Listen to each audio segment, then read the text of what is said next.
Venomastera back with the Gregathon. Today IdrA is taking on the player that he took on in the last episode, Choa. And in that episode, Choa went for the ridiculously abusive and easy wall you in at the bottom of your ramp with 2 pylons, make a cannon, and then expand behind it. And even though IdrA was going for 1 base roach, and was obviously breaking out and going to push right across the map, Choa just played greedy as shit, didn't cut workers, delayed his cannons, and died to 5 roaches that couldn't turn into Ravagers. And we have to remember here that even though this is the GSL and these players are absolutely the top of the world in Korea, where StarCraft 2 is the mecca, you do have to remember that the game had just come out. This is the 2nd ever GSL, and this is the first round. So a lot of times you would hear about like, oh, the old GSLs would be sort of bad. People would be like just trying to like do fucking 3 raxes up into people's ramp and just hope they miss their force field. Or people dying to stupid stuff. You do have to understand that the game was really volatile though, in terms of what was actually presented to you on the maps. This being a perfect example. Steps of War, the most rush-centric StarCraft 2 map in history, and that's because of the rush distance here, folks. This map is incredibly small. Now, if you don't really understand like how to judge that, or even like how small is small when it comes to the maps, one cute little trick I can teach you is just look at like the little mini map in the bottom left. See how big the minerals are? They're like massive. Because think about a normal big ladder map that you would play today, or just like any standard cookie cutter map like Daybreak or Belshire. The minerals aren't all that big, but the smaller the map is, like 164 by 164, the little pixels for the mineral patches are going to be bigger on those than they would on like a 64 by 64 map. And this is basically like the smallest arrangement you can have in a map. It's chodish as chodish gets. The naturals are basically closer together than the corner bases, and basically the rush distance is so that if you attack a Zerg and they see it coming and they make lings, the lings won't be out by the time the attack hits. And there's a famous match that IdrA played against Huck on this map, where IdrA was ahead in the series, and then he went Hydra Ling, which is common because Hydra Ling hard counters gateway units. So it was very common for TOS to do something like this. If they weren't going to like wall you in or cannon you, they were going to 2-gate pressure or try to do something sturdy. Because whenever you play on small maps on RTS, you don't play greedy. That's the opposite of what you want to do. You want to play safe. You want to get extra units. You want to do the Protoss builds where you get a couple extra gates before you expand. You want to do the Zerg builds where you don't go hatchery first, even if obviously you want to be going hatch first as much as possible as Zerg, because it's the best eco build. But this map is so unique and so rush-centric that you have to alter what you're doing. It was considered suicide to go hatch first on this map. Think about how many times in StarCraft 2 history it's considered suicide to go hatch first against Protoss because of the map. Not because of, oh, he's like for sure gonna cannon rush, he's abusive. I'm talking about map-specific stuff. How many maps do you actually play where you're sitting there and it's like, oh, well, it's so ludicrously one-sided and abusive and claustrophobic that I can't actually even take my natural here without adjusting.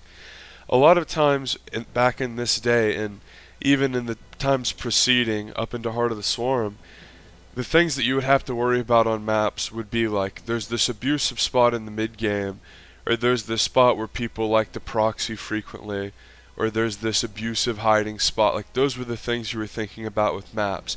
It was a given that you were going to be able to take your natural. You know, once you got to Heart of the Swarm, it was very heavily focused on the Reaper, and that became true absolutely into Legacy. But back in the Wings of Liberty era, there was this dichotomy where there was a lot more variance in the early game build orders, especially with Terran, where it would be 2 racks, Reaper, or Marine, or not really Reaper so much, but CC first. Once they made the Reaper require a tech lab, it was seen way more as like a tactical maneuver, and it wasn't until HOTS that they really changed that, and that's when we saw the Reaper a lot more. So you have to consider that it was CC first, 2 racks, and Marine expand. And that was interesting because the Terran could get a little edge in the early game by going CC first if they knew a Zerg was going to go hatch first. I think the Reaper is so good now that you pretty much have to make it because it's going to auto hold so many cheeses or give you the scouting information to allow you to auto hold. And I feel like that's made the meta stale along with the map pool to bring it back around to this map point and not being able to know if you can take your naturals. We see IdrA here building a 4th spine crawler. And this will, of course, protect him against any sort of weird kooky timings. Remember, Wings of Liberty was slower to ramp up. The workers were not as efficient, and you started with less of them, and the bases were harder to take, as you see IdrA here getting Overlord and Hydra speed. So what this really came down to is that because the game was also less well known and queens were less good, making Zerg way more flimsy, in addition to all the maps being smaller, remember, and the Overlord being way worse at this time, it made it where you could just kill Zerg a lot.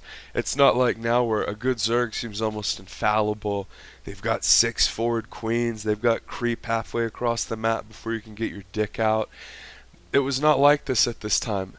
Choa is going to consider pushing, and this is what's scary, is IdrA saw that, and if Choa had continued pushing, the push would have already hit by the time this sentence ended.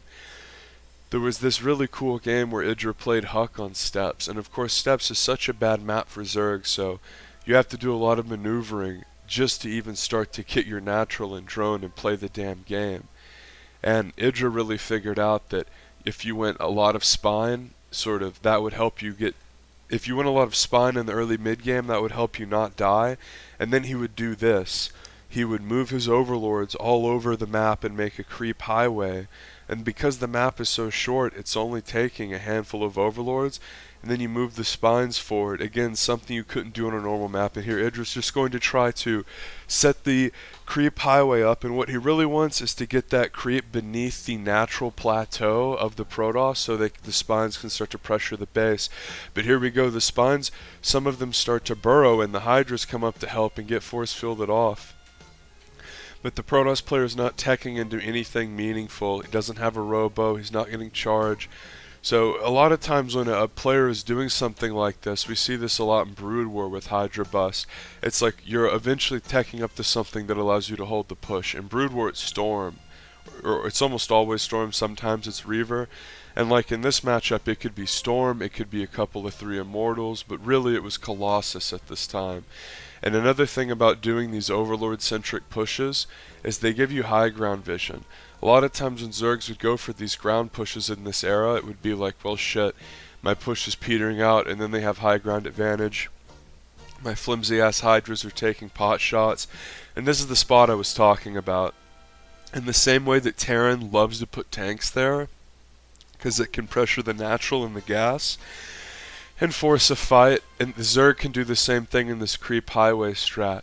What's hilarious is sometimes StarCraft players are big sort of sponges of their experiences. That is to say, they take in everything that happens to them, negative and positive, and are sort of products of that and display that in their play. StarCraft is sort of a beautiful game like that and allows you to be expressive in a way that other games don't. And IdrA would always do this strat on this map with this ridiculously bad for Zerg map, Steps of War. He figured out a way to make it through the mid-early game and then use his overlords, which of course you have to make to function, to parlay slow Hydras, which were bad and couldn't turn into lurkers. And there was no speed upgrade at the time, that's why I said slow Hydras, not to just make a point that they're slow. And then the spines that was essentially hamstringing him by making him waste minerals and drones in the early game when it's really important to cut corners. He used all the factors that made the map bad for Zerg and made it good in his favor, or figured out a way to minimize the brutalization as far as how awful this map would be for Zerg. Because let's keep in mind, folks, this was the map you didn't want to play. This was your hard veto every single time. This was the map that if you saw it, it was like, well, this is like the biggest win percentage swing based on a map. And without teching up at all, Choa is just going to attack again. And IdrA has a beautiful arc here. Notice that he didn't just leave everything clustered up and allowed it to get butchered with force fields. And even though Hydras are sort of slow and have a lot of vulnerabilities, the one thing they're good at is fighting armies like this.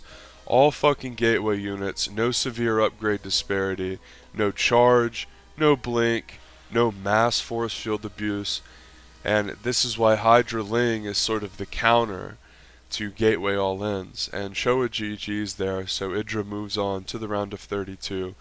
And not to be overly critical, but you did have to play a bracket to qualify, but this was the first round of when it was still a bracket-style GSL. There weren't groups.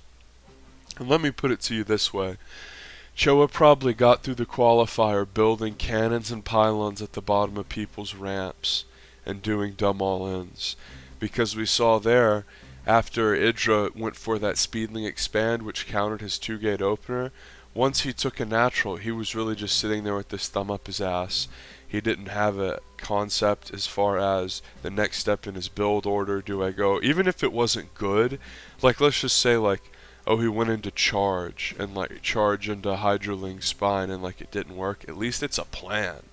Like, oh, I'm going to sit here on 6 gates and not do anything and get contained. And if you're getting contained and pressured, like I said earlier, you have to be teching up into something that gives you that moment of reprieve.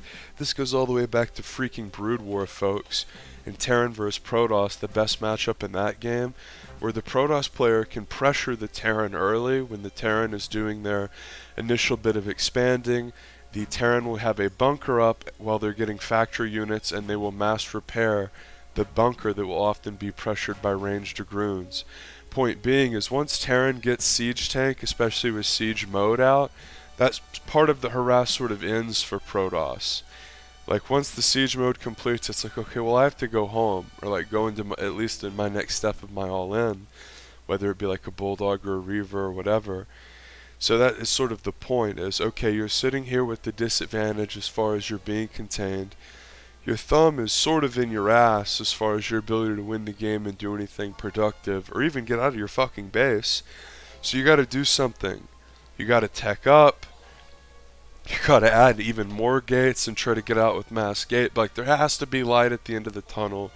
You can't just sit on 6 gate and make the stuff that he's countering.